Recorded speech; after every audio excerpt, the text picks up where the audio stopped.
Hello, everybody, and welcome to Virtual Bourbon. My name is Steve Akley. I own a company called the ABV Network, and we have a fun event tonight. This truly is our signature event. It's our flagship whiskey, and what's cool about this is even a grade above the normal our flagship whiskey because this is the all-star edition. So the folks that you're going to be hearing from tonight, you voted on. You guys are the ones that brought these folks back to do a second presentation. They've been with us in year one.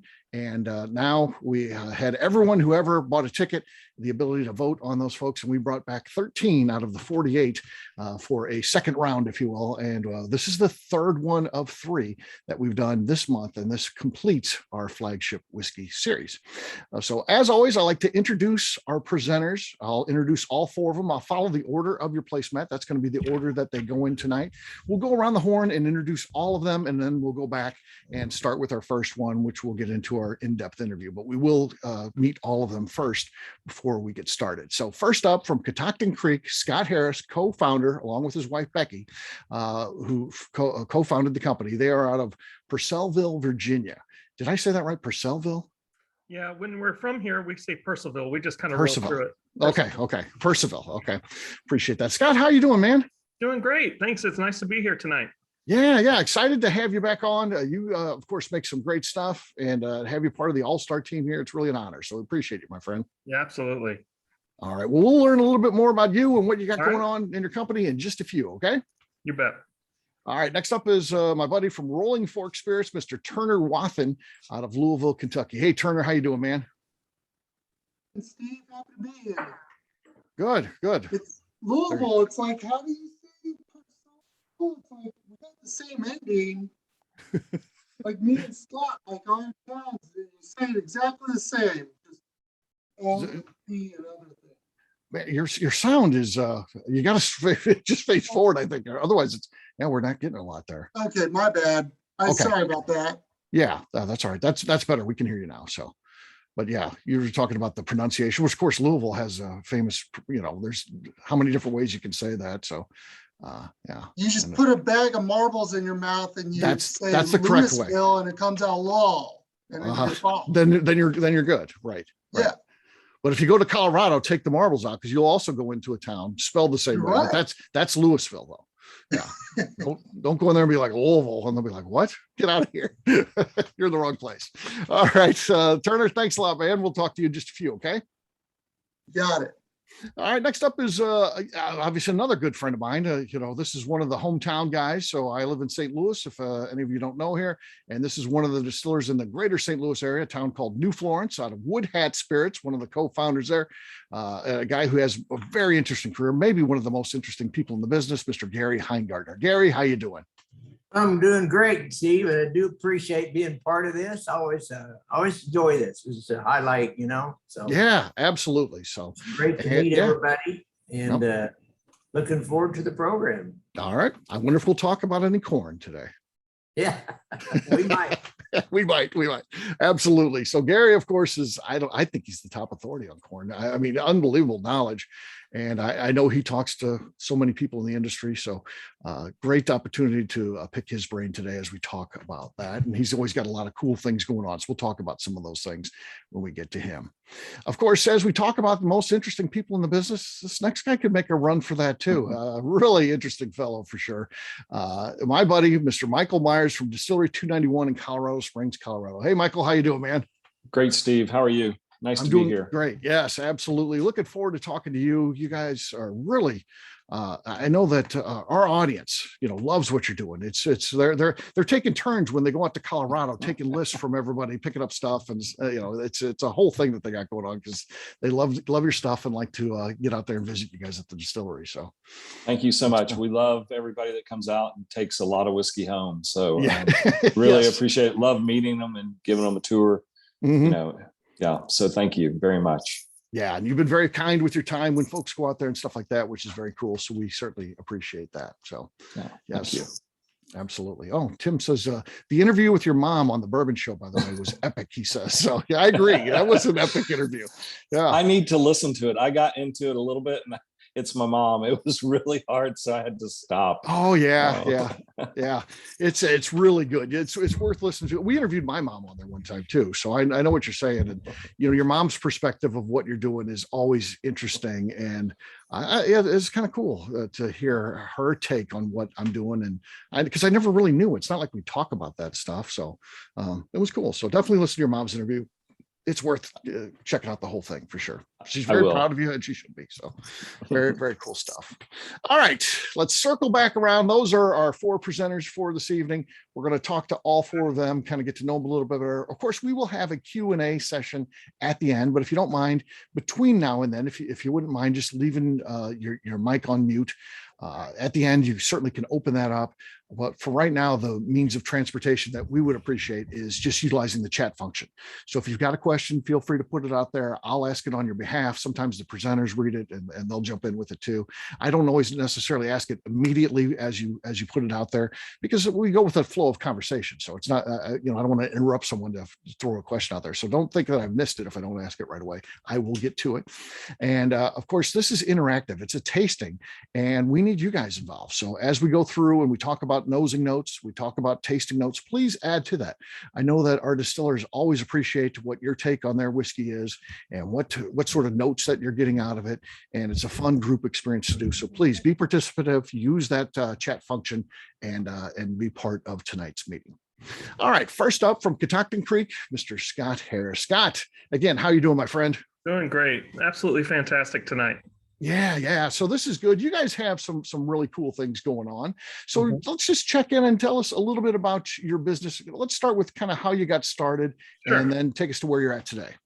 So basically, Cactoctin Creek, we're about 13 years old. So in 2009, I was having a midlife crisis, and my wife Becky was bearing the brunt of that crisis. I was a government contractor, so I worked for the U.S. Navy doing classified security systems for Navy airplanes. And that sounds cool, but it's not. I was just doing a lot of PowerPoint charts. And basically, I like to say 20 years of government taught me a great love of whiskey. And I just wanted to make whiskey. And I didn't know how, and I didn't know anything about it, except I love to drink it. And luckily, I married well, because Becky's a chemical engineer. Oh, there you go. So she basically told me, she's like, look, I can make your whiskey, but can you make money making whiskey? In other words, write a business plan and then we'll talk. And so that's kind of what we did to get started. And we did, we got started, we right in the pit of the recession, and started making whiskey and selling it to our local state-run ABC system. And here we are 13 years later, making Virginia style of rye whiskey. So she didn't think you're crazy, because again, not coming from that business, it's a tough business to get into. There's, in addition to being able to make the whiskey, there's a lot of government regulation and things like that. It's an expensive business to get into. The equipment is not cheap. And but Becky was okay with this, or did you have to do some further convincing? No, I would say that she approved of the business plan, so the business plan seemed sound, and I guess it must have been because it worked. But there's also a level of, I think we'd both admit, ignorance is bliss, right? We didn't know what we didn't know. So we didn't know what kinds of things we were going to be facing coming into it. And it just seemed like a cool thing, a romantic story to get into. And it was absolutely hard. There were things we never knew we were going to face, but we got through it and got through it together. Yeah. What's great about, starting a distillery today, now there's a lot more competition today, obviously, versus when you started. And there's an upside and a downside of that as well. On the upside, there's a lot more resources to draw upon. I mean, there's so many people that you can turn to help out. How did you learn the things that you needed to know, again, not coming from this industry? Yeah, that's a good question. Well, first of all, the basic chemistry stuff Becky had, and she also comes from a manufacturing background. So how to do things repeatedly, how to set up some processes so that, if we hire somebody, they make the same whiskey that Becky makes, things like that. She kind of had that background already. And I had a business background, so that helped. But, just as far as recipe development and getting commodities and, grain and getting stuff in, a lot of that we just learned on the fly. There were a small network of other distillers that started around the same time as we did, and we consider them very good friends. People like Paul Hletko at Few, people like Robert Bernecker at Koval, and so there was a lot of back and forth among that community of distillers in the early days. as we were kind of navigating this landscape together. There wasn't a lot of competition, you're right, and that was beneficial because distribution back then, it was easier to get distributors to answer the phone. But today, I think that's a much more difficult and challenging prospect. Yeah. So you start making the whiskey, and obviously you got a resource in your wife, Becky, great help there. But, it's kind of tough to judge your own stuff, I would think, early on. So when's that moment when you're like, you think it's good and you're doing a great job, but when do you get that affirmation from a neutral party that says, yeah, you're on the right track here? We were starting to get some awards right from the beginning, but even today we sometimes feel like we have imposter syndrome, where it's like, gosh, everybody's going to know we don't know what we're doing. We've gotten double golds, and we've had our whiskey highly rated by very important people in the business, and so we feel like we really do have something good here. But I guess it's humility or self-doubt or something like that. We were always, like when we would submit it to judging, we were always on pins and needles, hoping that somebody would like it. But at the end of the day, Becky and my evaluation for something going into the bottle is, does it taste good to us? And if it tastes good, then it goes in the bottle. And if there's something wrong with it, if there's something that we detect in there, then we're not going to release it. And so that was basically just let our senses, trust our senses, let them be the guide. Yeah. So where's the company at today? 13 years in, how many states can you find it in, that sort of thing? What's the distribution like? Yeah. So we are distributing in 28 states, okay. A few countries internationally, but through the magic of, direct to consumer type networks, on our website, buyvirginiarye.com, you can pretty much get it in almost all 50 states now. There's a couple exceptions, but about 42 states now that you can get it from our website. So that's really great. That's a retail network through Mash and Grape that basically allows people to buy it and get bottles shipped from retailers that are allowed to do that. So they take care of all that mess. Yeah. That's got to be a huge change in the business. That's got to be so much for the better, because it helps you get it out to people like on this event Absolutely. tonight across the country. Yeah. Absolutely. We'll do a wonderful event like this, and then people are like, that's great, where can I get it? And 10 years ago we were like, well, unless you're in these 6 states, you can't. And so it was a real wasted opportunity. But now almost everybody on your event tonight should be able to get a bottle if they really like it. Mm-hmm. So, and in terms of, your products today, where do they stand and where do you want to go? 13 years in, you're pretty far into this thing. So where do you think you're at? What enchanted us when we started the company was just this history of Virginia rye. Most people in America don't know that 400 years ago in Jamestown in 1607, we started making rye whiskey in Virginia. And we've been making rye whiskey in Virginia ever since, with the small exception of Prohibition, when of course we were still making rye whiskey. Right. Legally. Yeah. That didn't stop, right? Yeah. Right. I mean, in 1790, George Washington's distillery at Mount Vernon was the largest commercial distillery in America.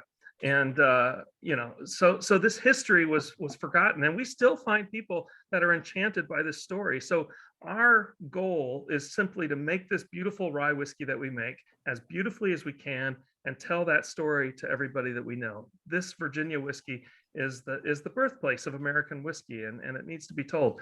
And so we're really proud of that, and so happy to be from Virginia. And, it's cool because there's some really cool regional terroir that comes into a whiskey like this. It doesn't taste like some of the whiskey that comes from the Midwest.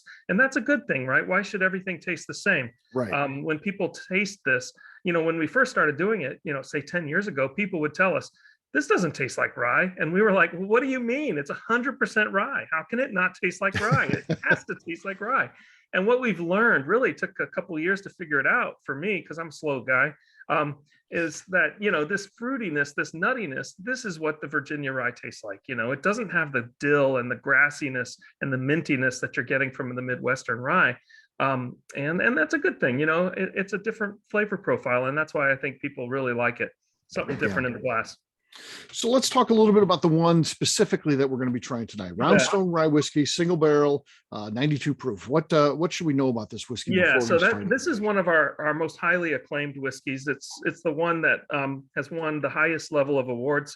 In 2020, it was rated 94 points from Wine Enthusiast and put in their top end of the year, it was the third highest rated rye in the magazine for 2020. So that was pretty cool. And the only one of those three that was regularly available expression, not a seasonal release. It starts as our regular ryes do, 100% rye mash bill, sourced from local farms. That is always pot stilled. So that's really crucial to our process, is a pot still process.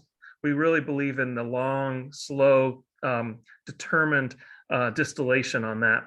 And then it's aged in our Virginia climate. So of course, white oak barrels, medium char, and then aged in that hot Virginia summers, very humid, and then very, very cold, sometimes, 4 or 5 feet of snow, Virginia winters. And the changes in those temperatures are really pushing that whiskey in and out of that wood.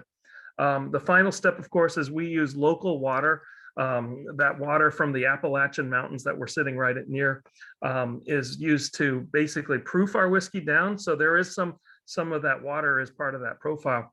Now, this particular expression, the 92 proof, is when Becky is choosing barrel samples from the barrels, and she finds barrels that exhibit a spicier profile. So about 1 barrel in 10, just through the wonders of Mother Nature, will exhibit a different character than what most of our whiskey tastes like. Most of our whiskey is very soft and very, easy drinking. And this one will be just a little more spicy with things like nutmeg and clove and flavors like that. And so then we bottle that as our 92 proof expression. It's our distiller's edition. Yeah. I'll tell you what, as I nose this, and I'd like to get to our audience to chime in too via the chat.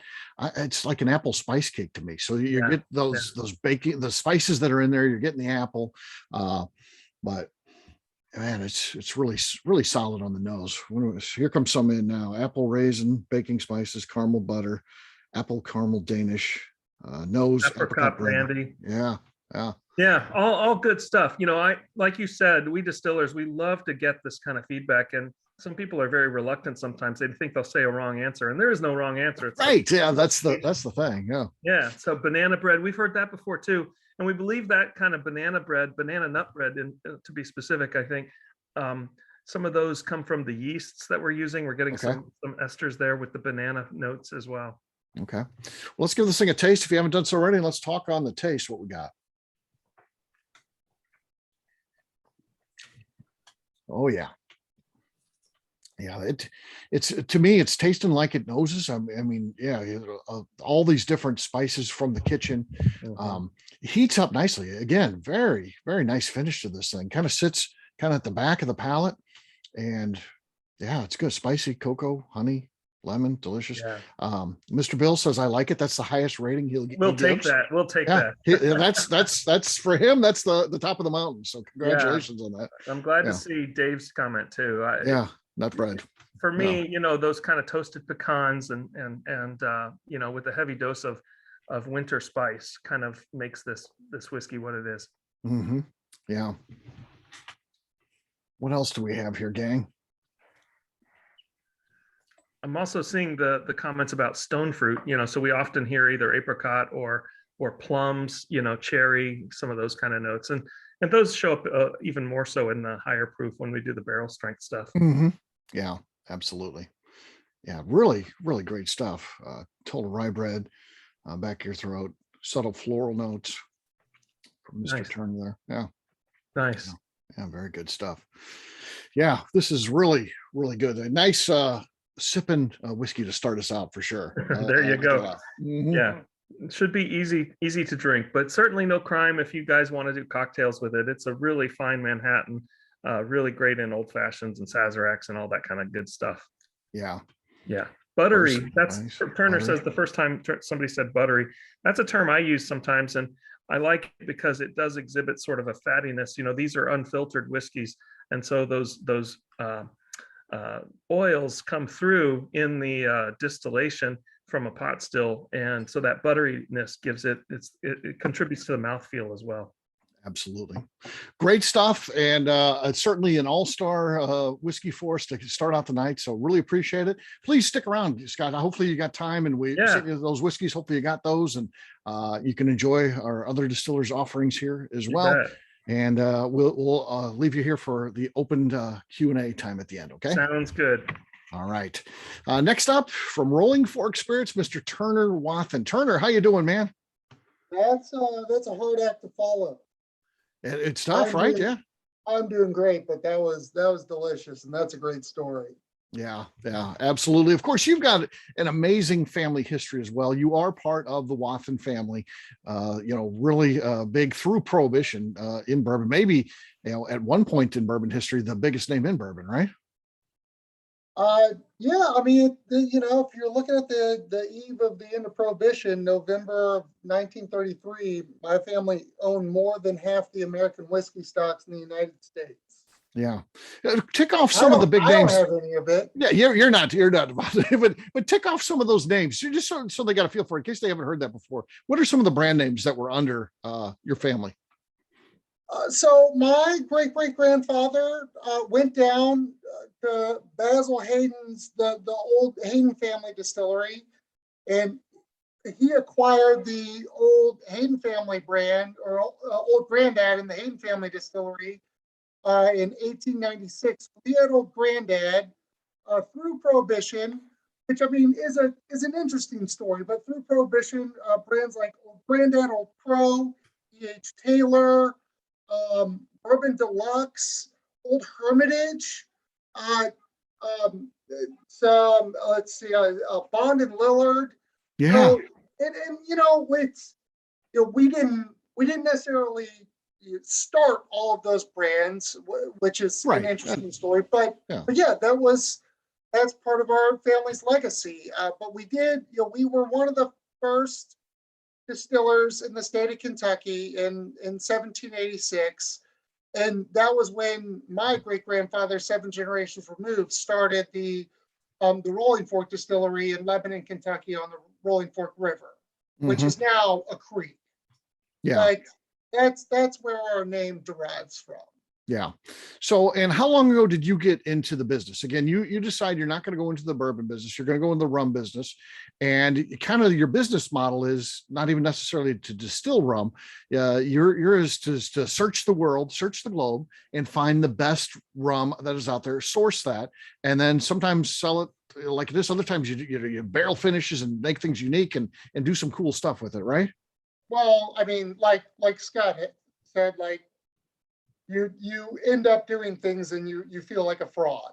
And I'm sitting with Scott, and I'm sitting with Gary, and I'm sitting with Michael Myers, who are all distillers that I've actually looked up to. I value their contribution to the science of what you're accomplishing and the experimentation that we are all chasing, and the products that you produce. You all are truly phenomenal people.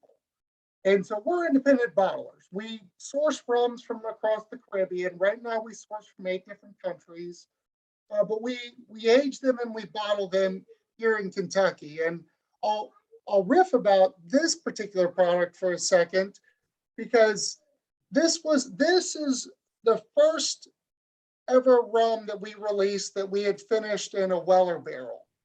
And we had done some small batch products. We had tried to do a cocktail product, and give or take, were woefully mediocrely successful. And my business partner and I, Jordan Morris, were like, what the fuck can we do?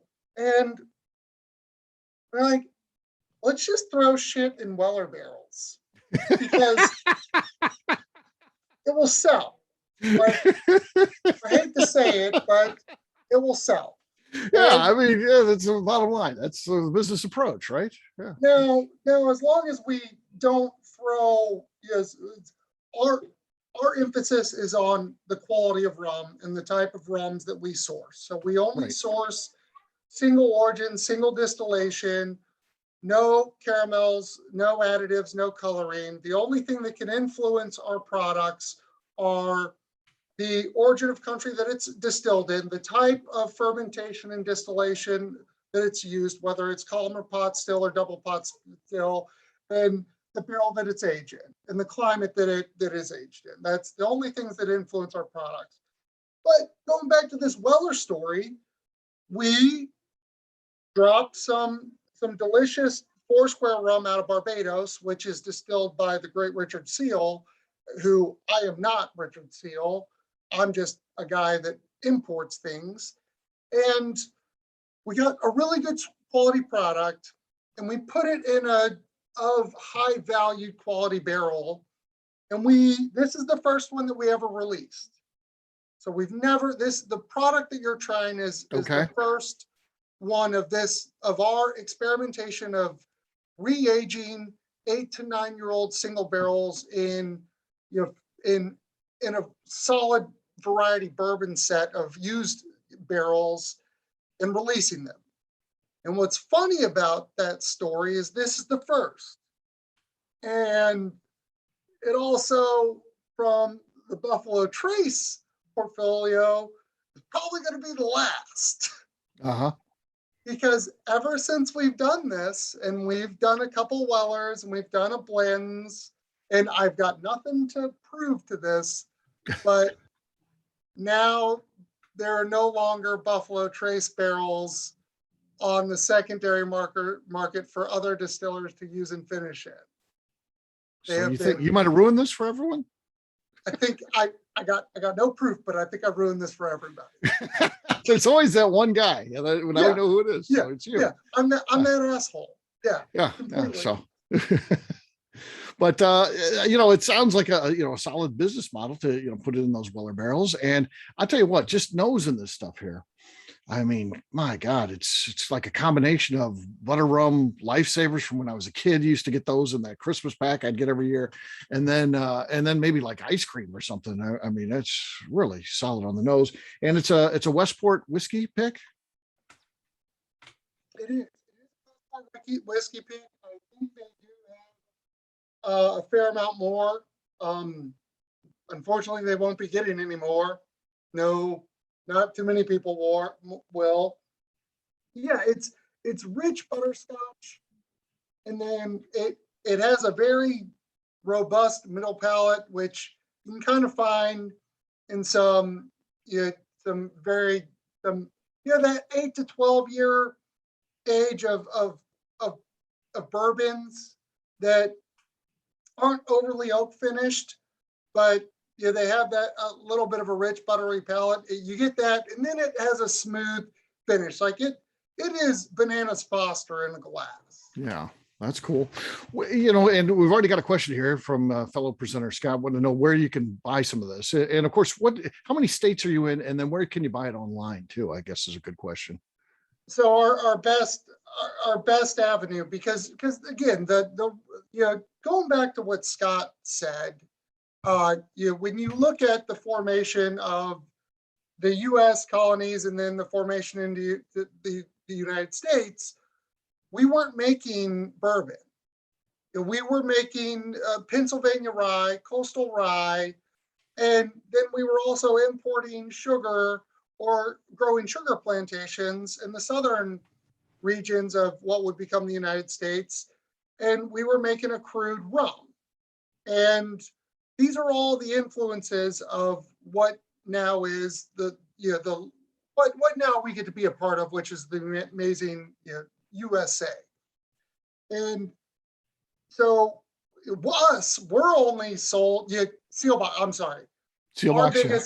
Our biggest source of revenue is the website Sealbox, which can ship to, I think, pretty much everywhere. States. Yeah, pretty much everywhere.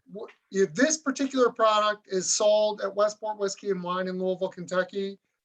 We are sold in Kentucky, Tennessee, Texas is our second biggest market, and then we will be going back into Illinois, and then hopefully going back into Massachusetts into 2022. So we should be in about 7 states. I feel like you are, a largely undiscovered gem. I mean, I think you're winning the rum game. The rum that I've tasted a lot of your different rums. I think you're doing rum better than anyone. Now you're a small company. There's obviously, so many bigger companies than you, but I'm telling you, for people to discover what you're doing, you're going to have a totally different experience drinking rum versus what you've got versus what's typically out on the market today. Well, and so, again, going back to the science and methodology and the effort that all the other presenters on here put forth, you it's a shitty way to say this, but you can bypass that a little bit. And our whole market approach was rum is undervalued in the US. We are going into the sourcing game. I started home distilling in 2010 with a 9-gallon and a 6-gallon pot still in my garage. Right. And I had a hand crank mill, and I went through all the methods of trying to understanding distillations and creating the different methods of fermentation. And I was never going to be commercially good enough to move into the next step, and I didn't have any money. So going into the sourcing route, I didn't want to compete with bourbon because I felt like in 2014 and 15, there was nothing I could introduce to the market that's any different. Right. But I thought rum was something that the American spirits enthusiasts like fine crafted old age spirits. Whether it's American whiskey or an American bourbon or a single malt Scotch or a Japanese whiskey, if it's of fine craft and of age, we will value it and appreciate. And I thought that the rum market was undervalued. And that's my big gamble. And I feel like we are still, and I like being under the radar, and I like being a little bit unknown, because while we have created a little bit of momentum for ourselves, we are unknown. And, I just bought 40 vintage single casks that will ship over the next 3 months that are a variety 11 to 23 years old, that are some of the distilleries that I'm so fortunate to be able to work with, but that I freaking love. Yeah. Like Scott is talking about this 13-year-old single barrel that we did from Foursquare. I think it sits at 120 proof. I swear to God, it drinks like 90. It's fantastic. Yeah. And we are just as much of fans of the products that we bring in as when we put them out to market. Yeah. Well, let's talk a little bit about what we're going to be tasting here tonight. We already got, some nosing notes come in, rum raisin ice cream, and heck, Scott has already tasted it. He's nosed it, he's tasted it, and he's bought a bottle while we've been talking. So let's I think we've all been nosing it. Let's give this thing a taste and see where we're at here. Oh man, my friend, that is delicious. Gosh darn. That is unbelievable. And yeah, it's got all those things everyone's already talking about: rum raisin ice cream. And it does have a nice warm finish to it too. And man, it's buttery. Ooh, it's good. Yeah. Yeah, my friend. It's Bill, once again, another one, he likes it. So yeah. It's floral on the front palate, and then it rolls into more of a traditional bourbon drinker's experience, where you do get the butter and then you have a little bit of the barrel finish. And luckily for us, it doesn't suck. Yeah. And Justine throws up the line, "Save the rum," which we went on a rum cruise this year. We chartered a boat and took like a 90-minute cruise. There's 24 ABV Network folks on there. And in that the 90 minutes turned, didn't we drink like 18 bottles of rum or some crazy thing? It was fantastically impressive. It was, yes, we drank literally everything he brought. Everything Turner brought was gone. He had nothing left. No, I had nothing. That's why we had to end the cruise. Yeah. we were out of booze. So yeah, amazing stuff. So yeah, really good here. Davey lost his shirt on that trip. Dave lost a shirt. I didn't know that. Somebody, we all lost something on that. We'll have to get that story out. Yeah, when we get done talking. But yeah, great stuff here. My friend, this lives up to everything that we could expect, and you're doing some great things. Look out for that. If you hit Kentucky, please stop by Westport Whiskey and Wine. That's where I see the largest selection of your stuff typically on the shelves, and go there, and there's multiple bottles, and yeah, we released it's funny. I didn't really want to do this because at the time I wasn't a particular fan of the store, but we released a Bland's barrel to Liquor Barn, and Nice. I didn't even try it. I didn't try it when I was out of town when it got bottled. I didn't try it, and I grabbed a bottle and I took it to the Kentucky Bourbon Festival, and it was fucking phenomenal. Oh yeah. And I like it more than I like the Westport one. To me, is my little bit of my baby because it's the first one we ever bottled of this type of, this type of expression. And but their Liquor Barn has one for like $78. That's an 8-year Foursquare that we finished for 16 months, and it is delicious. Okay, well now we need to track that one down. Yeah. Yeah, you had people that went to that bourbon festival, and there's pictures you posted online. The best thing at this bourbon festival, and there's you pouring stuff. It's like it's just not even bourbon, it's rum. So there you go.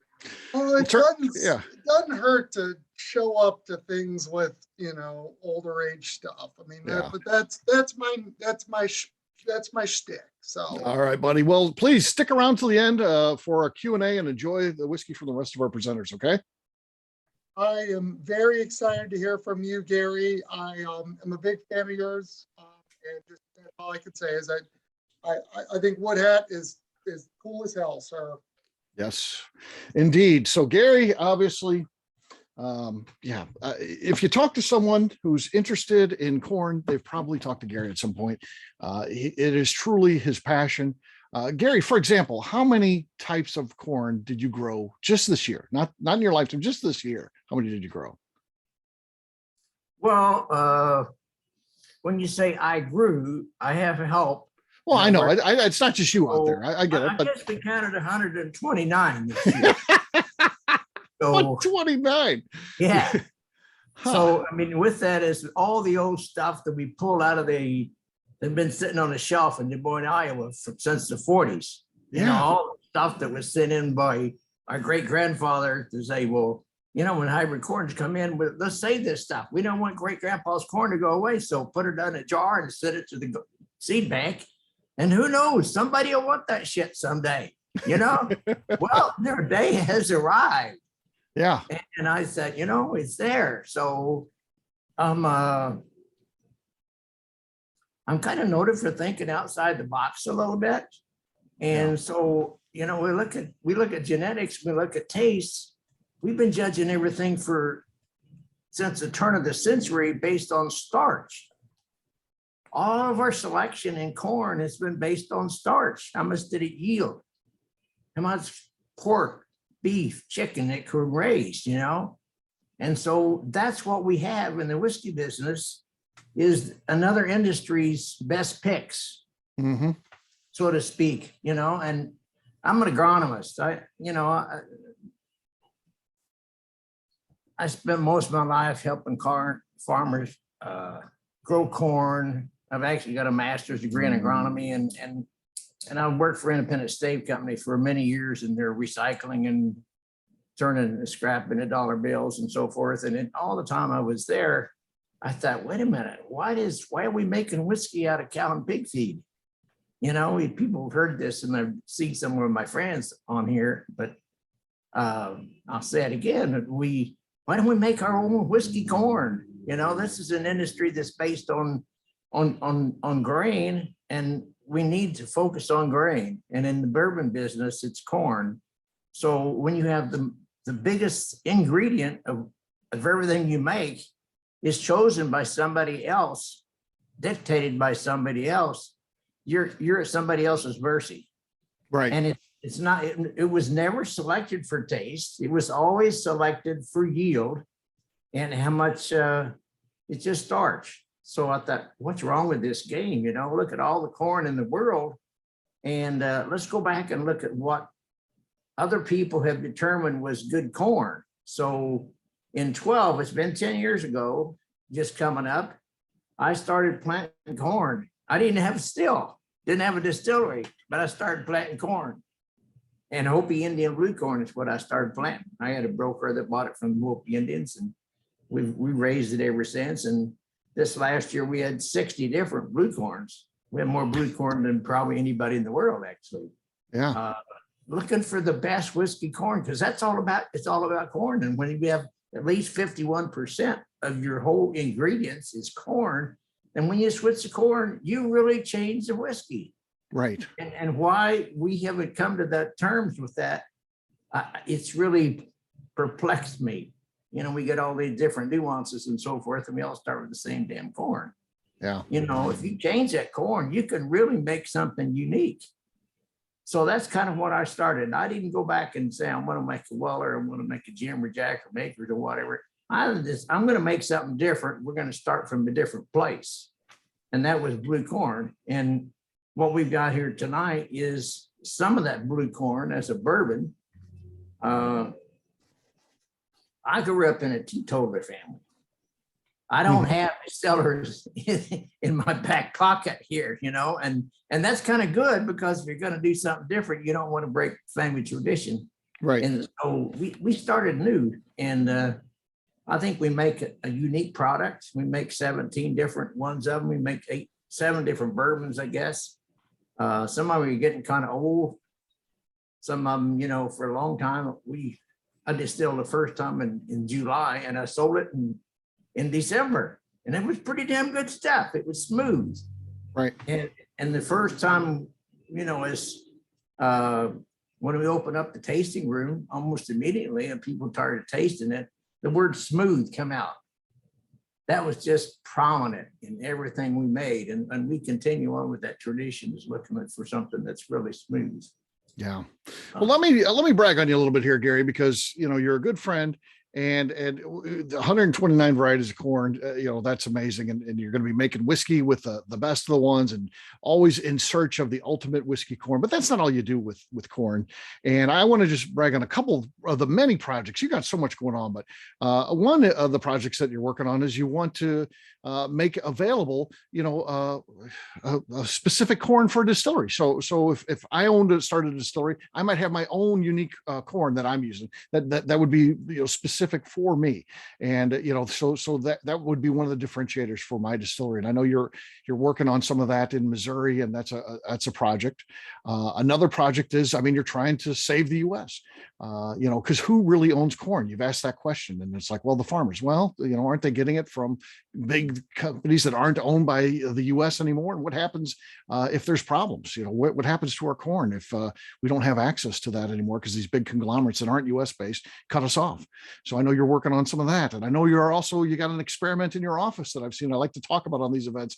You're working on the antioxidant properties in some of those blue corns and purple corns, and what happens when you distill it. And you showed me a jar one time that you said this might be the cure for cancer right here. And so, I mean, these are just some of the things that you're doing outside of just making, you know, great whiskey for your distillery with this corn, right? Yeah, we make a lot of grits and cornbread. We use cornbread as a means of deciding if we want to go further or not, because you can make cornbread with about a cup or a cup and a quarter. You can take an ear of corn and make a pot of cornbread in a Dutch oven, and you can find out what that corn's all about. And it saves you maybe a year or 2 years of growing it, trying to get it big so you can get a big enough batch. Because my batch is a ton, you know, and it takes, well, from 100 seeds, it takes 3 years to get there if you're going to multiply something. So, yeah, it's a lot of fun. There's a lot of stuff we don't know. There's just so much. We haven't done anything for so long because we've had our head in the sand dealing with number 2 yellow dent corn and not thinking outside the box here. And so we've got stuck in there.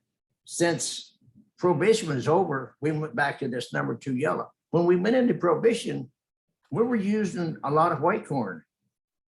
White corn is what the local people use for whiskey. Yellow corn didn't come in the house. It didn't get made into whiskey. Yellow corn's for cows and pigs. White corn comes in the house, you know, and it goes to be ground and made whiskey out of. So there's just so much we can discover because we haven't gone in any other direction. We've let it sit idle for this long. And so there's all these great stuff to experiment and try. Yeah, we got a lot of room to catch up, but it's a lot of fun. Yeah, I mean, yeah. That's one thing I take away every time I come out to your place is you're having fun. So you're involved in all these things, but and you stay as busy as can be, but you're having fun the whole time, I think. So yeah. Nothing like going to Gary's place in the summertime when all that corn's growing, and it's literally right on the site. So if Gary's there, he can take you behind the distillery and show you these corns, and it's gonna be an immersive experience. You're gonna see corn, you're gonna touch corn, you're probably gonna eat some corn out there right at the distillery, and both right off the corn stalk and like I said, some cornbread and stuff like that they're making at the distillery. So it's a great place to visit. So, I don't know who was, maybe Scott was saying something that 1 in 10 barrels has this great taste. I worked for Aspen Staves Company for many years. And when I decided to start making my own stuff, I said, well, I must use chinkapin oak instead of regular white oak. Right. Well, chinkapin is great. It's a different wood. It has different florals. The tannins are different. Just makes a different whiskey. And that's what I've hung my hat on all this year. Now we got some of the big major brands wants all the chinkapin. Now they want the chinkapin oak. Yeah. Oh my God. Now so you talk about it too much. That's the problem. That's what happened. Yeah. All the barrels. Yeah. We are the heart of bourbon. Mhm. Most bourbon in the world starts at New Florence, Missouri.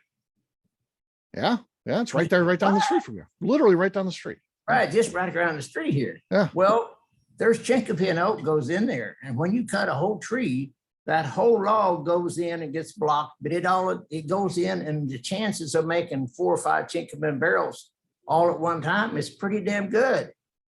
It's that stream, and then it goes back to regular Quercus alba. And you get one of those barrels, they're all labeled the same, but you may get a chinkapin barrel and you're going to have a better whiskey. You're going to take your floral notes are going to be different, but we don't take that into consideration. And I chuckle sometimes when somebody said, man, we got this one barrel that just was fantastic.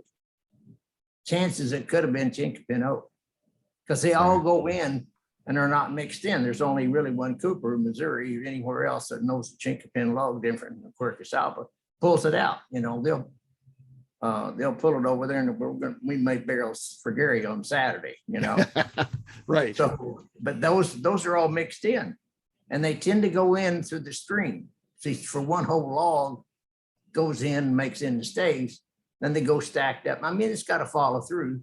That stack's got to weather, but when it gets pulled out of the yard, it's got to go back in. And when you make a barrel, they're going to start pulling them off of there. And the chances of making chinkapin barrel pretty good. Yeah. Everything about the chinkapin oak's different. You even have been a proponent here recently of try the acorns off the chinkapin oak, because I've tried oak acorns, which are very bitter and not good, but off the chinkapin oak, buttery, delicious, and just amazing. In the roaster oven and eat them, different tannins. Yeah. So sometimes when you guys think about, oh man, this one barrel, what was it? How come that one barrel was so fantastic? Oh, it was by the window. Well, it was probably because it's made out of chinkapin and not regular white oak. Yeah. Chances are that is true. Yep. So Gary, we're going to be trying your Bourbon Rubenesque cast strength here. This one comes in at 124.2. What can you tell us about this one as we get ready to taste it? There's a lot better tasters in this world than me. Mm-hmm. I'm a hell of a lot better at growing corn than I am telling you this is butterscotch. And I get grandma's purse out here. It tasted to me like the old toolbox on the old tractor, whatever it is that people come up with. They're just better people. So I would rather listen to everybody else's comments about it. I can tell you kind of what I get in a general perspective. Right. Blue corn, and this, I think we put this in a barrel. Oh, this particular one, I think is either back in 15 or 16 in a 15-gallon barrel. 15-gallon barrel's got 3.5 times more surface area than a 53. So it kind of ages about 3.5 times faster. And we age in shipping containers, so that makes it leaving even faster, gets hotter faster. The swing is bigger. But what do you guys think? What do you get on that? You've got buttered and honey biscuits, caramel, tobacco. You got blackberry, cobbler, spiced butter, cornbread, caramel. maple syrup, brown sugar, baking spices. That sounds pretty good, my friend.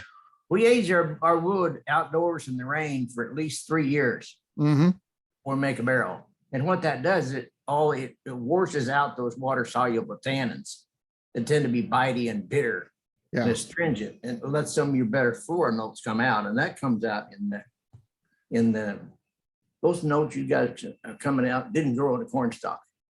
Mm-hmm. Yes. They grow in a white oak tree. Well, let's give this a taste. Turner's already telling us it is drinks much lower proof than it is stated. Of course, he's saying this one is really coming in smooth. So let's check it out.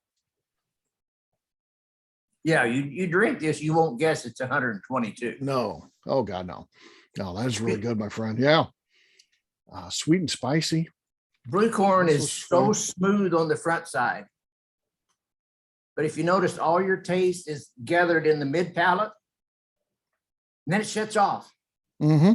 Yeah, it's not a long finish. It's over. When it's over, it's over. It kind of really intensifies, Gary, radiates, but then, like you said, it flames up quick and then it flames back down.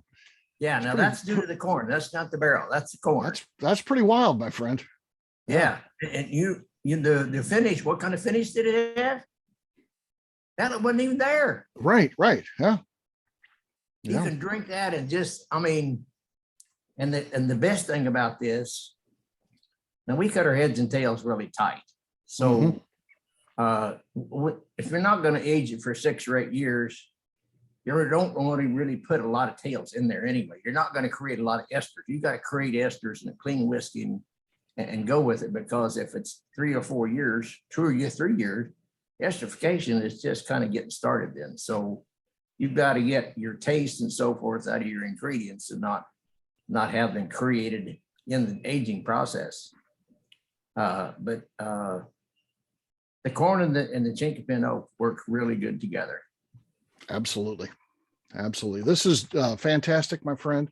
Really good, and a lot going on the taste. I love it, what you got here. Well, Gary, we'll have you stick around to the end too, okay? I'll be around, wouldn't miss it. All right, my friend. We'll talk to you in just a few. All right, next up from Colorado Springs, Colorado. Though he's traveling right now, our buddy Michael Myers from Distillery 291. Hey, Michael, how you doing, man? Great, Steve. How are you? I'm doing great as well. You know, I always love hearing your story, how you got into the business, because you had a very successful career, you know, as a photographer, but ultimately you decided, you know, to make a career pivot, right? I did. Was a decision made for me, kind of. 9/11, you know, living in New York, and I was lived three blocks from the World Trade Center and was on Greenwich and Duane when the first plane hit. So that changed my life. And my ex-wife's parents lived in Colorado Springs, so we moved out there.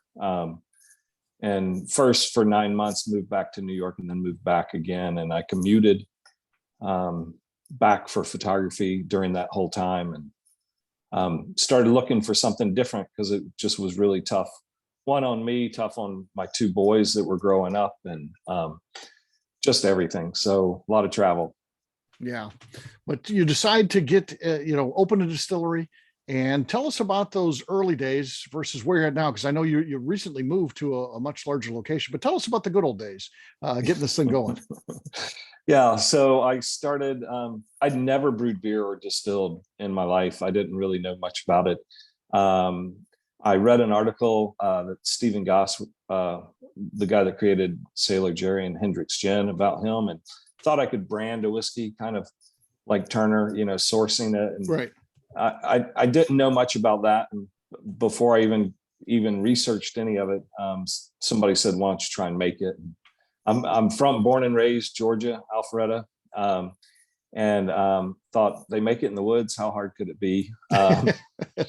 And so I went to Vendome, talked to them about a still, and now I know it was a hobby still. It was a 50-gallon still and $50,000. And I was just like, I don't have the money to start something like that and put money in, and never have done it. And so I decided to build my own still. And my 45-gallon still is built out of photogravure plates. So a flat copper plate, you chemically etch an image, you ink the plate, put a piece of paper with it, you run it through a press, you get an inked photograph. There's actually one in my mom's house right over here. And I rolled the metal and had a guy TIG weld it together, and then built a thump keg out of a cask with a kind of a, I can't even think what it is now, but more or less it was a third distillation. I had a beer still, then I had a finished still with thump keg, and that is my same process now. But that was in 300 square feet. I could make 60 gallons a month. I was awarded 2 liquid golds from the Whiskey Bible in that space, 94 points for my barrel number 2 of my 291 Colorado Rye Whiskey. And then another whiskey that's allocated is a 291 Bad Guy. And they gave me 95.5 points. Wow. There's a picture of the still. Yeah. Mr. Bill was just out there Yep. In the fall. So, yeah. And so, so right then it was like, okay, I'm doing something right, because my bourbon recipe, which we're not tasting tonight, was my very first recipe. Mhm. And what we're tasting tonight is my very second recipe. The bourbon had a 1% change to it. The rye has had no change to it. So for some reason, me loving to cook and the darkroom came together and made it where I understood process and chemical reaction. And, I always joke, I went to art school, and Right. but I grew up on a farm and very creative and built a lot of stuff. So it was easy for me to build the distillery. I was legal, I had a DSP Colorado 15023. And like you said, now I'm in 12,000 square feet, making 600 gallons a week, still with my own personal equipment that I've had built in the springs. We now have a 300-gallon pot still, and the 45-gallon is the thump keg to that still. So everything, all my whiskey goes across that original still, and that's pretty amazing to me. So yeah, it's been an amazing ride. I always say a lot of lightning strikes. I've been incredibly lucky with the yeast that I picked, the grain that I picked, just, and going in. I kind of joke about this because as a fashion photographer, I went to art school for photography. Then I assisted under, different photographers for about 7 years. I can light anything you ever wanted lit. I can take a picture with any camera you can hand me. But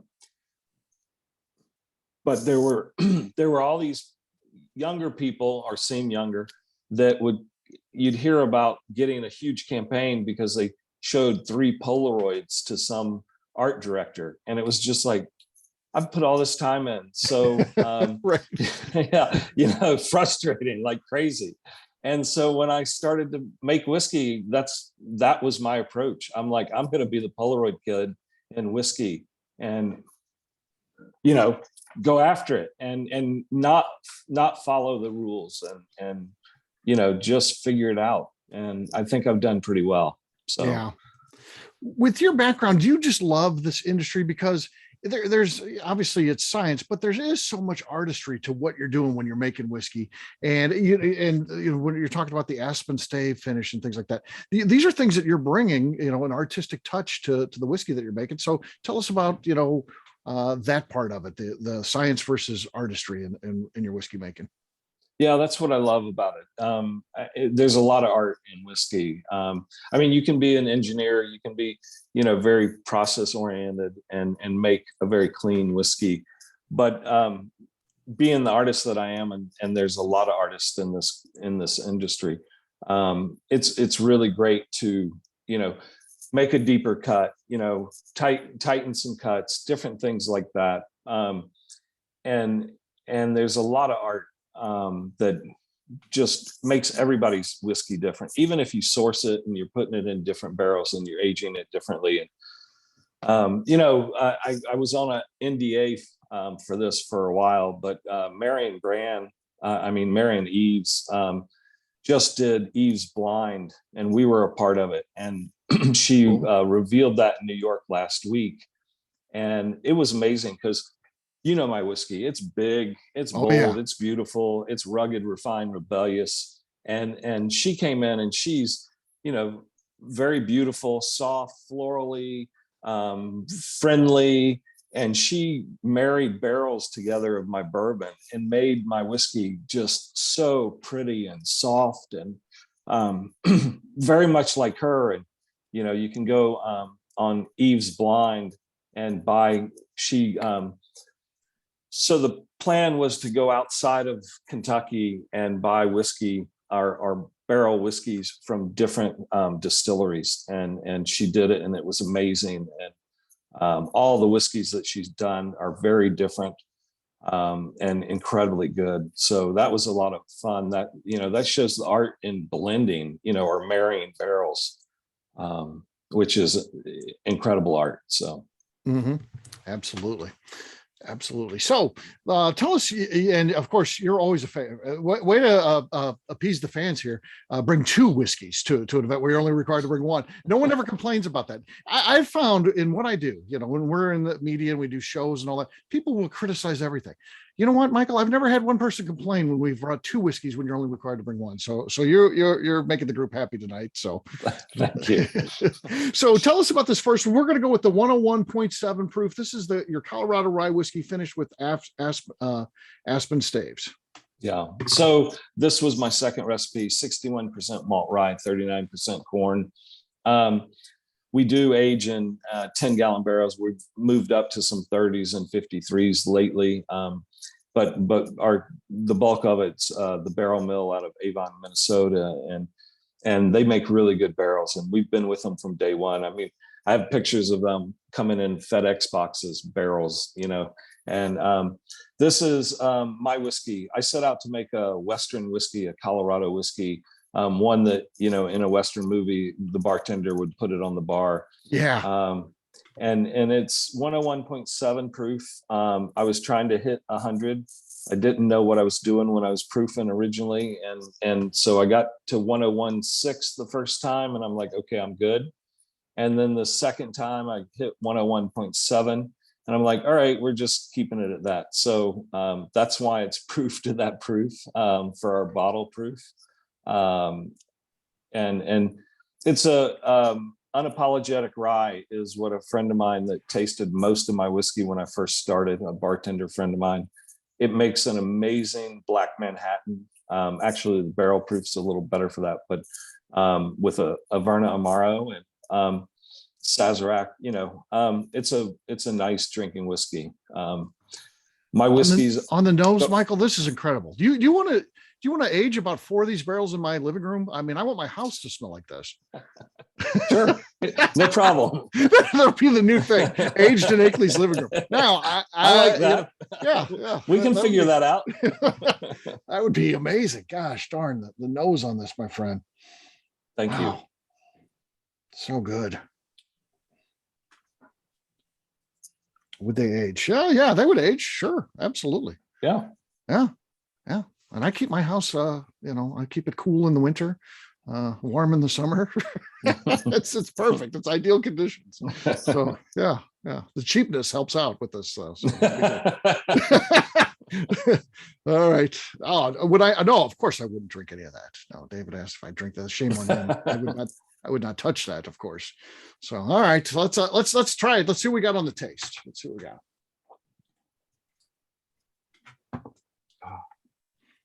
Gosh darn, it is so good, man. You certainly, your whiskey's so unique. I'm telling you, I could pick it out of a lineup. You have a signature style, which is really cool, and you get all that Aspen Staves add such a unique characteristic. But there's so much depth there. There's some black pepper. There's even almost like an orange juice taste in there a little bit. Yeah. It's good, my friend.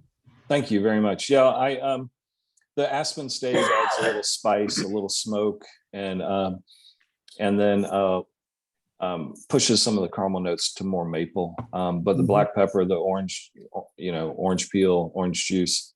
Yeah. Those are all normal notes. Eric Jett is my distiller now. and I met him 7 days after my first distillation run. My first finish run was September 11th, 2011. And I went to Rack House Pub in Denver for a Distillers Guild, Colorado. There were about 6 distillers there. I was brand new. And the Stranahan guys came over, and Eric Jett was with them.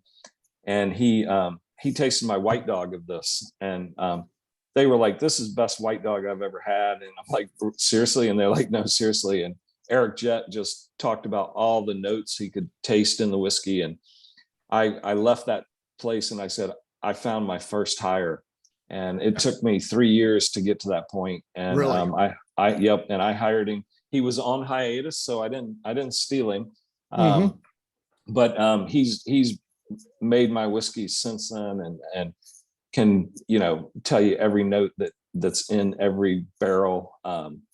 I'm more in Gary's boat, where I'm like, I know if it's good or bad. I know if something's wrong with it immediately. But I have to really sit and think about it to break down what I taste, except for the big notes, the normal whiskey notes. Right. So. Yeah, you got several in here.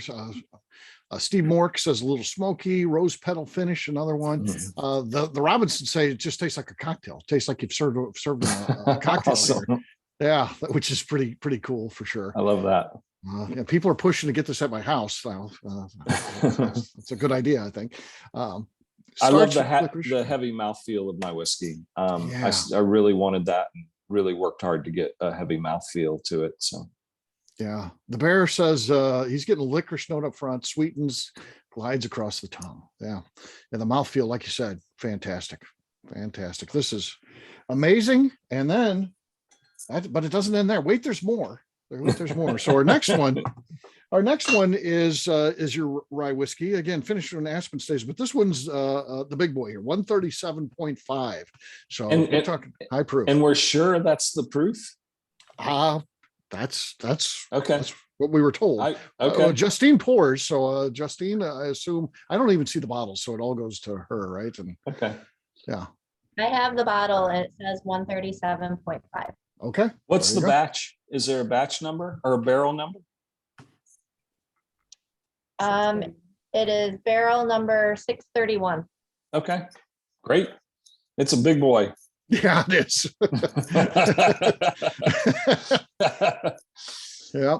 Kind of like me. I mean, I'm 6'2", about 220. I'm not a small guy. I mean, little Richard from the barrel mill makes me look like a tiny man. He's so big, but I always laugh about that. But yeah.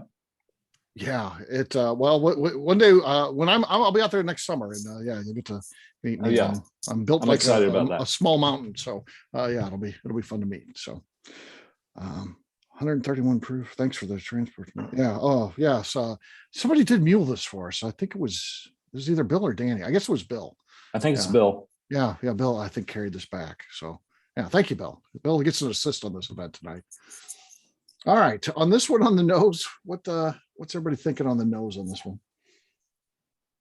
Color, last one, awesome. Yeah, color on this one's pretty darn good too. That's you're floating in the mahogany range there, which is ideal. Yeah, the barrel mill. From day one, I've had really good color out of their barrels, so that's and I do like that mahogany color. It's so pretty. Yeah. All right, let's taste this thing. Last one of the night. So cheers, gang. Let's see what we got here. 137.5. Let's see what this thing drinks like. Here we go.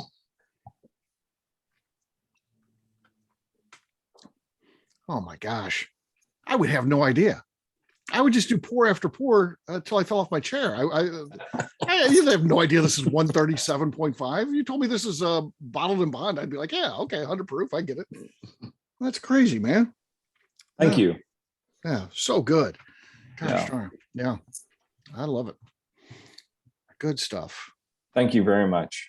Yeah. So you brought a couple of all-star whiskeys to me, so I appreciate that. This is lives up to the billing, my friend. Well, I love all the all-stars that are here. All my partners in this business, and it's just been a great thing. It's a great community, and then all you guys that support it have been unbelievable. lot of friends, a lot of new friends, looking to meet even more friends. I love this business. Yeah. Yeah. With us coming out there next year, we are going to be filming a movie called Colorado Whiskey. So we'll be filming that in June. We've got some of the ABV Network crew will be joining us. And yeah, we just want to get more people out your way and see what you're doing. We've already had, like I said, quite a few out there, and really, really cool stuff. So really cool. All right. Well, Michael, thank you so much for joining us. We really appreciate it. Thank you so much. And with that, we always like to leave. Again, we're going to stay on time. So we got about 15 minutes for question and answer. So if you have any questions, feel free to open up your mic and ask away. Someone asked Gary on the one that we drank of his, what was the mash bill on that one, Gary, on the Rubenesque? Oh, that's a 75% blue corn and 25% red winter wheat. Okay, fair. Wow, Wheat very and good. bourbon. Very good. So Gary, a corn question, not a whiskey question, but if I'm coming to your house for a barbecue, what corn are you throwing on the grill? What's the best tasting corn cooked for you to eat? The corn we make whiskey from is dried corn. It's field corn, and it has a very short window in which you can make roasting years out of it. So your all corn starts in starch, and it goes to starch and sugar and goes to starch. And that period in which it's in sugar is very short unless you buy sweet corn. So I'm gonna put on a sweet corn on the grill that has nothing to do with my whiskey, unfortunately, unless you catch me at the right week. And then it's different. So I've had some great cornbread out there, so I didn't know if I get a different answer. Like there's some crazy corn you're putting on the grill. Like I had to come invite myself over for a barbecue, and I bring the ribs or something. well, we do that, and we catch it, and you can eat it out in the field. Just take it right off the stalk and eat it, and tell a lot about that corn in the early stage. But that sugar stage is a very short window. But you can tell it at that point. Very nice. I have one from Michael. He was asking about Aspen Staves. You do that after it's out of the barrel? You put the staves in the barrel, or what kind of process do you do the Aspen Staves? Yeah, so we take toasted pieces of aspen. They're not actually staves, but that was the best way to describe a stick, and we toast them, and then we put them in the barrel for the single barrel proofs. We put them in there for about 3 weeks, and then the small batch, we batch the whiskey and then put staves in that for about 3 weeks. And a lot of people think that there's definitely notes from the aspen stave. I mean, you can sit at a aspen campfire and then 2 weeks later be in my distillery and drink my whiskey, and it will bring you back to that fire. But there's slight notes. Most of my whiskey, a lot of it comes from the flavors other than the barrel, but from the stills, and the yeast, obviously. But the shape of my still, I learned that because I changed my stripping still column at one point for a little while, and it changed my flavors. It lost a lot of floral and stuff like that. My new 2 stripping stills have the original type column on it, and we've brought back a lot of that floral that I've been missing. Very slight notes, but it's amazing how much still really does change the flavor of whiskey. Folklore, I always thought, was when they talked about Scotch distilleries putting dents in brand new stills to make it taste the same, and I truly believe that now. Yeah. So is that process similar to, like, are you putting it in the same barrel that it was aged originally, or are you adding it to a new barrel, like something like a Maker's Mark Private Select kind of model? Like, what does that look like? No, it's the barrel that we just popped the bung. We taste it, decide whether it's good enough to be a single barrel, and then if we decide that, we just put the staves in that barrel, same barrel. And I used to have one of those here. I wish I could see that on my desk over there. You sent me one time, and yeah, I don't have one. Yeah. Are those staves like toasted, charred, or just raw? What are you doing with them? So they're definitely toasted and charred. My I do team, have one. Oh, there you go. That one's Okay. light. My team uses a Weber in the back outside in the distillery and just chars them and toast them. And there's no like time limit or anything, just by look. Sometimes they get a little too charred. But yeah, just kind of like, if you go to the Dickel or Jack Daniels, they show you where they're making sugar maple charcoal. Yep. We're just on a smaller scale in a Weber. Yeah. Well, fantastic. So thank you. It is. Thank you It so is. much. Yeah, this thing, it's in my office here for a reason, because it smelled so good. For a while, it doesn't have any smell anymore. Well, you can put it on the grill again. And it'll be Okay. all right. All right, And- I'll do that. I'll revitalize that thing. And so we also, so that we don't bastardize the flavor, the fire is made with aspen and whiskey. That's how we light it. That's how we start Nice. it. Yeah. So we're not using a grill that we cooked a few steaks on. We're not using charcoal to, toast or roast the staves. So. All right. Have you ever tried just a full aspen barrel? No. You're gonna find it won't hold whiskey. That's Um, what I was gonna ask. Your Is that- Tylosi Is that like your pecan gonna barrel? run out. Yeah. Just- Yeah, I actually don't know if it would hold whiskey or not. It's not aspen's a harder wood than people think. Yeah, it has nothing to do with the hardness. It has to do with the fiber bundles and being plugged with tyloses to keep it. Oh, right. I would- That's what I was guarantee- thinking, Gary. I was thinking it the would- exact same thing. I guarantee it'll. I didn't want to embarrass him, but yeah. Yes. That's exactly what I thought. As soon as he said it, I was like, oh. What else do you guys want to know? When my wife and I were out there in Colorado, it was amazing, their facilities and everything, but everything is done by hand. It's to think that they're in almost every state and they do it all by hand. Yeah. Thank you. All their It's bottling. not. What do you have, a six bottle bottler? Yeah. So we did about 66,000 bottles last year, and it is a 6-bottle filler. In our new space, we have an H3 room. There was a distillery there before, so it was easy for us to plug and play. But because of the H3 room, which is about 1,000 square feet, we have to finish in that room. We have to barrel in that room. We have to harvest in that room. We have to bottle in that room. We hope to make the whole 12,000 square feet H3 so we can move out of that room and do other things. But we're also taking over another 14,000 square feet in May. So we'll be at 24,000 or 26,000 square feet, mostly barrel storage. Nice. Excited about that. Heck yeah. What else do you guys want to know? So Turner, how many different rums do you produce? Oh, turn your sound again. I don't know what to, yeah.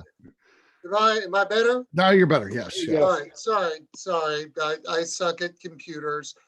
So we technically have 4 series of brands. So we have our first brand was a bottled blend of rum and rye whiskey called Fortuitous Union.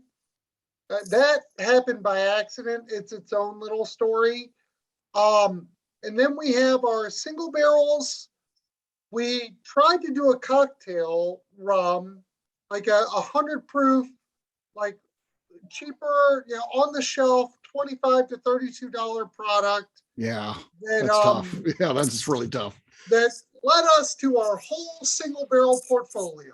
And Right. I would say 90% of our inventory is now based on that type of single barrel portfolio.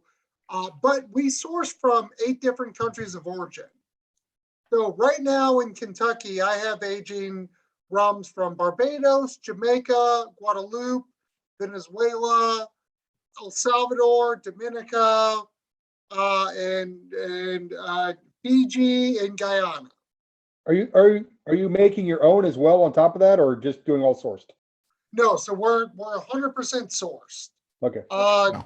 Which Jim is an interesting question because, like, I have zero issue with that. As long as Oh, people no, tell no, me what no. they're doing, I love, as long as the finish is great, I don't care. Well, what's interesting is if you talk to people in the game, it's a double-edged sword. In literally in 2014 and 15, I had some sage advice where guys were like, okay, once you turn off this spigot, how do you turn off the spigot? And Jim, I'm so fucked. I've never, I only thought forward on just Lee kick the Turner, spigot yes. on. And not that I have a transition plan, but like you get bigger accomplishments, you get bigger problems. And I But am you can be the first guy to do concerned. both. You I'm be the first guy to concerned. do both. Have your source line and your line.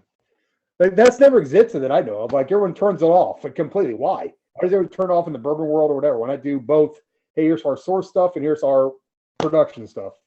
Yeah. Well, so Evan, also, it's cool to be on with a guy like Evan. I would love to do a finish with one of Gary's blue corn barrels. Chicken oak barrels. Yeah. The old I chicken oak. didn't want to say it because I was worried I'd screw it up after drinking him and. Yeah. And Get that. Myers, get you some Aspen Staves and yeah. Scott. You should be partnering up with everybody on this call tonight. So yeah. That'd be cool. We sell those barrels every day, Turner. So we just need to get together. Yeah. Sir, I'll drive you. We don't need to get together. I just need to come up there and shake your hand. So I'll drive my ass in it. There you go. Up to You can stay at my place when you're in town. You can stay There we go. at Casa de Akley. So Yeah. So the funny part is I've never been on a work trip to the Caribbean. I've got a day job. I'm a sales jockey. I started building contact trees in 2013. I dealt with 2 years of terrible conversations that got me to my first 5 barrels of purchase. But I've never, we've all, like, the fortunate thing for us is my partner and I, because of keeping day jobs, which is slightly insane now, we've been able to put everything back into our inventory. We suck at marketing. We're thank God for Steve, because otherwise we don't really fucking promote. But you just like the other 3 guys on here, like, I'm not distilling anything, but I sure as hell care about just bringing in as much cool shit as I can and then seeing what happens. Well, you're killing it at it. Yeah. And you find some bucket list items like the Guadalupe that you got. The one that one special, and I got a bottle of it, and I know a bunch of ABV Network people bought those bottles too. I mean, and it was expensive. It was not a cheap one, but man, you want someone to buy it, have them taste it. I mean, it was literally that good. It was one of the best, distilled spirits I've ever had. It was amazing. So I'll tell you what, Turner, we need to start with a chinky pin barrel. Yeah. And put some Bloody Butcher red in it for about 3 years. And take that out and put our berry berry cordial in it and age it for about a year. And then take that out and run it through one time with a bourbon barrel aged honey. There you go. And you don't care what you put in it after that. Sounds delicious. Well, Yeah. Evan's buying it now. Evan just Venmo'd you some cash for that. Take my money. Yeah. I just hope I'm still around. Scott had mentioned this where he had talked about community. And, naivete, and I'm not a fucking genius, but yeah, sure, I would have loved to have been the next Kentucky Owl of Rum. Would have been cool as shit. Didn't happen. That's fine. But especially for Steve, the people that you meet along the way, the people that you know you're going to get to meet when Steve has an event, and the interesting players that really are bought into the education and promotion of the current state of American spirits. It really is a community, and I don't deserve to be on this panel list, and I'm sure Scott's very appreciative to be here. I take exception to that. I'm only 26. I lived really hard. You started 13 years ago. You started at age 13. I Scott. started at 13. Yeah, I was a I young, didn't realize young that. distiller. We should have talked about that. That was good. I'm old as hell, but I'm only 10 years old in the whiskey world. That's right. That's right. I used to have hair, long, luscious locks like Pete or like Michael there, but no more. We got time for just a couple more, and of course, I'll stick around after the event. We'll talk as long as you want, but I like being on a tight time schedule with our guests, because I've seen people go over with guests, and I don't like that, as you know. So, any we got time for maybe two more questions. Go ahead. Not sure who that was. Was there a question? I feel like I'm hogging things, but Scott, is Scott from Roundstone? Yep, that's me. So you said there's like a big, like, you didn't know what you didn't know. When you first started out, what was the biggest learning experience? What was the biggest, holy crap, I didn't know that was going to happen? You know, there were a bunch, but I think the first thing that we did when we were starting is we went gangbusters, you know, just making whiskey, you know, full tilt, and putting it in barrels and getting it into the warehouse. And about the first year in, we were like, holy shit, we're going to run out of money. Like basically putting money in the warehouse, and you can't get that money back for a long time. And so we then had to be smarter and sort of gauge our production levels closer to what our sales levels were at that time. And so what we kind of came up with was about 110%. So we were producing about 110% more than we were selling every single year. And that helped us build up a little bit of a reserve without bankrupting ourselves. So that was a big lesson learned as somebody who was completely foreign to the whiskey business. The economics of the business are so difficult. It's tough. It really is. Even our bankers, like, they don't understand, like, why do you have so much money tied up in inventory? And it's like, because it has to age, right? It's not ready tomorrow. Right. They're like, you shouldn't have so much inventory. It's like, that's what we do. You make vodka. The bigger question is when you go to a banker and they say, well, what's your inventory worth? And try to justify what you got on the balance sheet. Boy, that's a challenge. Yeah, you know, exactly. Our tax accountants are always wrestling with us about what that should be worth. And so what it's worth to them and what it's worth to me are two different things. Right. Yeah, exactly. Polar opposites. Yeah. And when you grow your own concept of angel share, you know, like, here's my loss. So it's just sitting there in a barrel. Yeah. Right. Exactly. So I got two quick questions. All right, we're going to wrap it up on the bear here, as we always do, it seems. The bear, last question. I couldn't get in. All right. Busy. So I want to say once again, you know, the craft stuff is so great, but you guys push this envelope even beyond any of the other groups that we've had. I mean, it's so diverse, and you're taking it to extremes in all directions.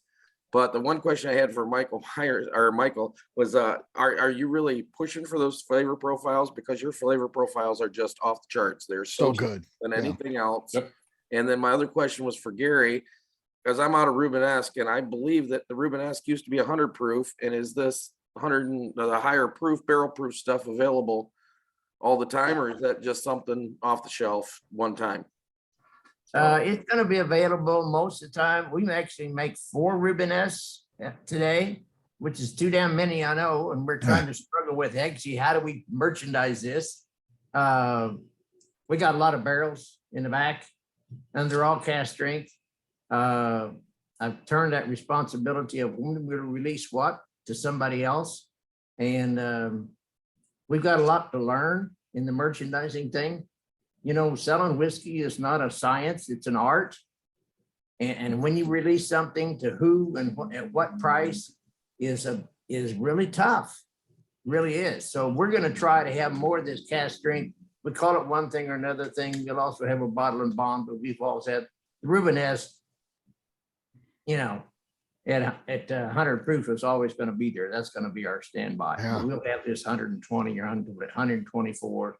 We're going to release that because it's just so good. And some of these barrels are so old now. I'm drinking Gary's right now. It's like liquid Cracker Jack. Me It's so too. good. Yeah, that's the one I'm on right now. Man, it's good, Gary. I tell you what, if we had Michael's nose on top of that, Right. man, Yeah. So Bear, to answer your question, I heard something about Ben and Jerry's ice cream and what they did different to make their ice cream amazingly good and flavorful. And so I took that idea and put it towards making whiskey. So, This last barrel strength one is just amazing. I mean, thank you. Yeah. It's The higher the proof, my whiskey, I had one 53-gallon barrel that I bucketed with Eric Jett. We bucketed to fill it 7 years ago. We harvested it, had it for our 10th anniversary. We got 158 bottles out of it. We popped the bung on that. I got one of those. Yeah, we popped the bung on that, and it proofed at 149.7. By the time it got into the bottle after Aspen Stave, it was 148.7, and it does not taste like that. It does not drink that big, but it's a beautiful big whiskey.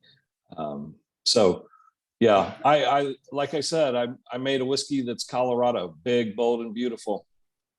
Absolutely. you know, the thing about it, when you talk about the proof, to me, a really good whiskey can be a lot of different proofs and still taste good.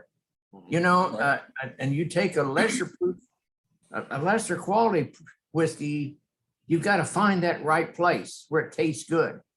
Or you got to make an orange juice and spritzer or something to make a cocktail so you can drink the damn thing, you know? Yeah, but But a good whiskey, you should, my thought is, a good whiskey, you should just be able to drink it straight. And that's where we've always been. People say, oh, what kind of mix, what do you mix it? What's your cocktail recipe? I don't friggin' have one. Yeah. You know, we do the traditional stuff, but our focus has always been make a good whiskey and then let you do what you want to with it. But a good whiskey ought to be able to drink it at any proof. Yeah. Well, you know, first of all, I want to let's hear a round of applause for our presenters tonight. I mean, our distillery representatives were fantastic. They brought us some great whiskey. I appreciate that. And a couple things I want to go over here before we sign off. And you know, the first thing being, I want to thank Justine Mays. I mean, this was tough. We had 3 months in a row of this. We of course were packing items 3 months in a row, chasing down distillers. Did you send your bottles? Did we get your bottles? All that stuff. And Justine did all this and got it all out to you guys. So let's hear a round of applause for Justine Mays. She did an amazing job. So we've got, of course, next month. That's what I want to talk about as well. We've got our event listed for next month. It's about half sold out right now. So an opportunity to get those tickets. If you don't have your tickets already, we've got 8 distilleries lined up. I also would like to announce that we are going to be doing All Stars again. We're not going to do it in December. That's a tough time to ship. And we're worried that once we had committed to that, you know, what was the post office going to be like? So we're going to do All Stars. We'll vote when it ends in May. We'll do our vote. Everyone who's bought a ticket will get the opportunity to vote again on who's All Stars for this year. And we'll be doing that in October, which is an off month for us. So we'll be doing 3 months again, but September, October, November, and December will be off, which is good because that's a tough shipping time with all the holiday packages and all that goes out. So thank you everyone for doing that. Please sign up for the January event. Let's get that thing sold out and have a lot of fun. Thank you so much for being part of this. I'll stick around, but we will say goodbye for now. Thanks everybody. Appreciate that. We'll turn off the recorder for those that are watching at home. Thanks. Bye. Thank you. Happy holidays. Thanks, Thank everyone. you.